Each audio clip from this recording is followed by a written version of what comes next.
is Julie Wilson. She is my second cousin, and I asked her to come here today because she has an amazing transformation story. And it's not just about her. She's got some great stuff to tell us. And let's start off just by you telling them a little bit about yourself. Sure. Well, I'm Julie, her cousin, and originally from Gleason, lived here, grew up here, and but did not raise my family here. Ended up marrying a boy from Camden, Tennessee, moved there. My daughter did live here for a while. She went to school over at Martin, so we have a dog, and yes, and I've got a brother-in-law that is special needs. If you see me on Facebook, I refer to him as Uncle Bo. Okay. But he's actually my brother-in-law, but I've always called him Uncle Bo. So he calls me Mama. Oh. So he's lived with us for about 10 years now, 10 or 11 years now, and so we always have a busy growing family. Yeah. Tell them a little bit about your hobby, about your reenacting. Sure. She does this cool reenacting thing, and she's also big into ancestry and stuff like that. Tell them about that. So two of my biggest passions is Civil War history. So I participate in Civil War living histories, dress, and teach about that, and even speak to groups and things like that. And then of course the ancestry and the genealogy has been really cool because I have worked with veteran service organizations and helped them when they've had like Purple Hearts and things like that turned in. I've been able to track down the veteran's family and see those returns. That's awesome. That's awesome. Okay, so tell us a little bit about your transformation, but like before, like what made you get to that point where you knew that you needed to change? Well, that can go back to basically my mother passed away in January of 2016, and she passed away due to complications with her diabetes.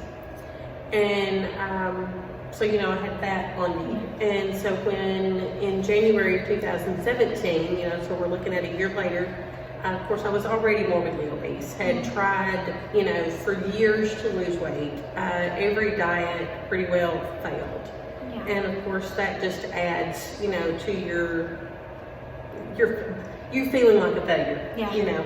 And so when I walked out of the doctor's office that day, I was absolutely devastated because I walked out with two new diagnoses. One was non-insulin dependent diabetes, and the other was hypertension.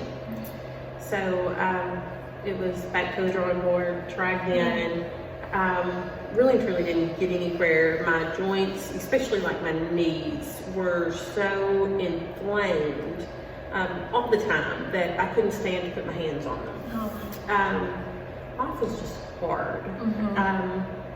But that didn't stop me. I kept trying to do, everything that I could, but I ended up my moment, my epiphany. Mm-hmm. I was at a Civil War conference with 3 other ladies that I reenact with. Mm-hmm. And it was a whole weekend conference. We'd gotten there on Thursday. Saturday night, we attended the ball. Danced several times. Of course, this conference was in the mountains of West Virginia, a place called Cabin Springs. And we were walking back up to the building where our room was, and I had to stop. And at that time, because my hair was so short, I wore a wig. And had to take the wig off and do the bodice of my dress, loosen my corset. And my corset wasn't tight. You didn't wear them tight. Just snug, like a hug. And I had to stop. I did send the other ladies on up. They waited for me on the porch. I think they stood where they could see me. Yeah. They didn't leave me alone in the dark. And I thought, okay, something's got to give. I can't go on like this. And so, we laughed about it on the porch. Yeah. The lady coming home from the ball all in a mess. Yeah. And I did look a hot mess. But, you know, even though we were laughing about it, you know, inside I was just absolutely devastated. You decided to have a surgery, and so tell them what kind of surgery you had and then where you got it. Okay. I had the gastric sleeve, and that is where they just remove about 80% of your stomach. They leave your intestines alone. Okay. And so that's, you know, that was why I chose that. I didn't want them rerouting all the other stuff. Yeah. And I had it done in Tijuana, Mexico. Because my insurance here would not cover it. And so it was much more affordable for me to go out of the country. And it was actually a really great experience. The hospital was clean, it was very modern. And the city of Tijuana itself kind of reminded me of Memphis, but with the Mexican architecture. So it was really a good experience. Okay. So you stayed there a week. And she tells this, we've already done this once, by the way. She tells this really cool story about the best thing that you ate in Tijuana, because you really weren't allowed to eat because she was about to have surgery. Yeah, we had plane, you know, we flew in on Sunday, had surgery on Monday, and then the day before we flew home, we got to go on this tour of Tijuana. And one of the stops on the tour was this little popsicle shop. And that popsicle was raspberry popsicle, was the best popsicle ever, best tasting thing. Because, you know, we weren't allowed to eat the food. We were on, at that point, clear liquids. And so since the popsicle melted, it was, you know, it was really good. It was considered a clear liquid. I really wanted another one of those. And she tells the story. She said that she got bone broth from a steakhouse and heated it up in the coffee maker. In the coffee maker. So I think that's a great idea, because I mean, bone broth is really good. It has all that content with the collagen from the bone that's really good in healing properties. I've read that before. So if you ever need to warm up some broth, you can just use your coffee maker. It works. So had the surgery, you came back home. So what was your recovery like when you got home? I went right back to work. We flew home on Saturday. I was back to work on Monday because I didn't have to do like any major lifting or pulling. I needed to be able to drive, and I could do that. But you know, the fatigue was horrible because you're just with the jet lag alone. Yeah, just because was only able to take in a couple of ounces at the time, and you know, it was a process, an eating process of where you started out with that, and then you just went up, you know, from liquids to puree to, you know, chopped, and then, you know, you finally, after about 6 weeks, you're finally on regular food. I have to still, even now, still have real tiny bites, and my portions are still, you know, I can eat about a cup at a time. So it's So what do you eat now? Like, what's your diet now after surgery? And you're in like this new phase? Yes. Okay. It's low carb. Okay. You know, high protein. Basically a low carb keto type lifestyle. Stay away from, you know, the processed food, the breads, the potatoes, the pastas, all the good stuff. But one of the things that I found is the longer that I continue that, the less I'm tempted by the pasta and the bread and the potato. It doesn't, you know, like when I say, oh, I'm going to treat and I'm going to have a roll or a bite of baked potato or something along those lines, it doesn't taste good anymore. Yeah. Tell them a little bit about the next thing that happened. You had another surgery. I did. And tell them about that. How did that transpire? Well, in July of 2017, my brother-in-law Tony was in a freak accident where he was electrocuted, and he ended up on dialysis. Of course, you know, first it was, you know, traditional dialysis. Then he was able to do the peritoneal dialysis at home. But by the beginning of 2019, he was on dialysis 6 nights a week, 10 hours at a time. And they finally put him on the transplant list. Well, the family, everybody got tested. I got tested, you know, everybody did. And I actually ended up the best match out of everybody. matched better than the brothers and sisters. And so September 24th of 2019, he got my left kidney. And so he pretty well carries a piece of me with him everywhere. That was almost a year ago. Mm-hmm. So how did he know that you were matched? Like, did you tell him? Did the hospital tell him? Like, what did he say? Actually, got to be the one to tell him because the day that they called, when he knew that I got tested, but when I come back as a match, I would not let them tell him anything. Mm-hmm. You know, I swore his wife and, you know, the family to secrecy, mm-hmm. and said, no, we're, you know, you don't tell him, because I don't want to end up having, you know, if something happens, if we end up denied, I don't want to have to go back and tell him I'm not going to let you do it. So,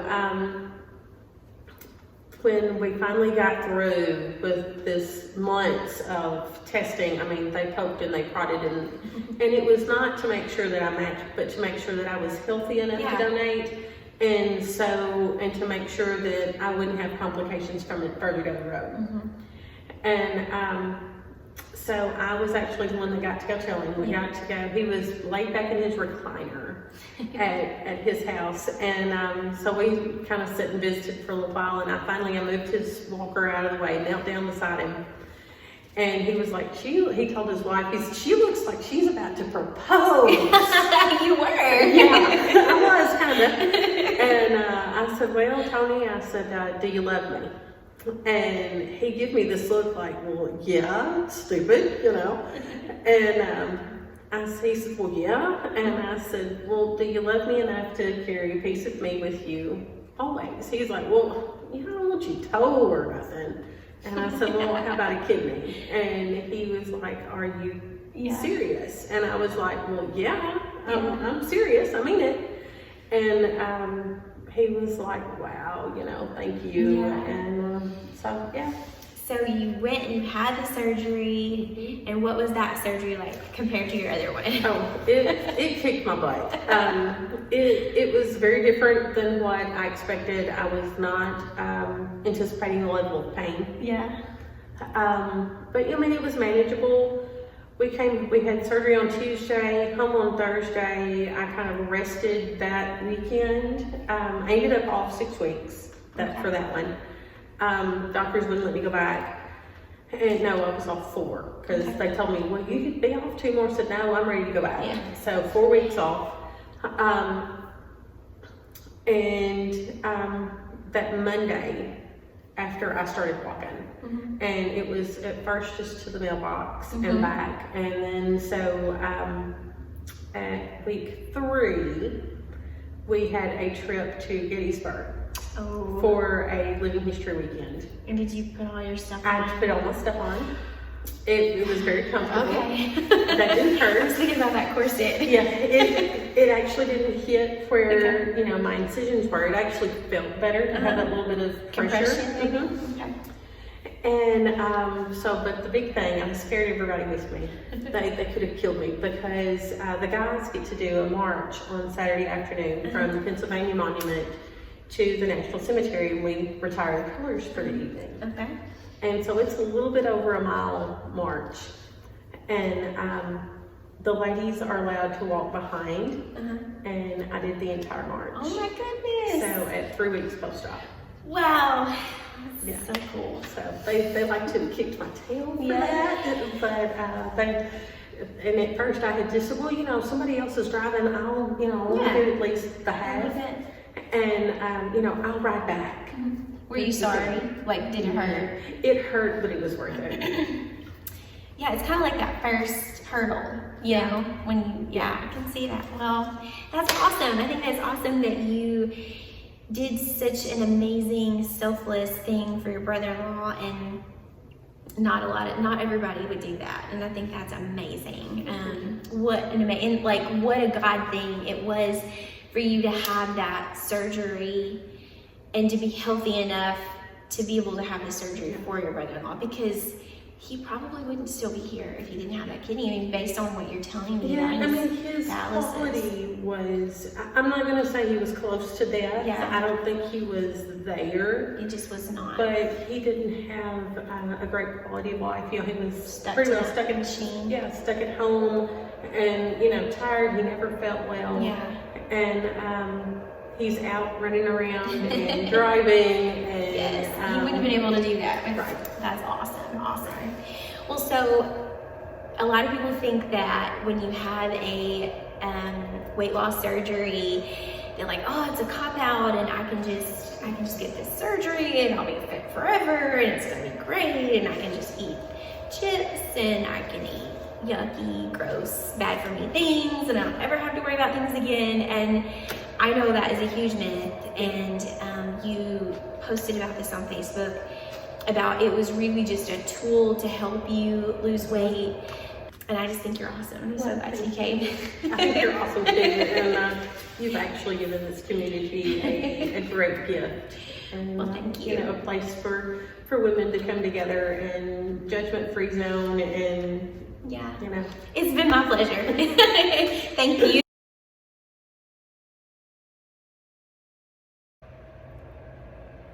Is it working? Hey. Okay.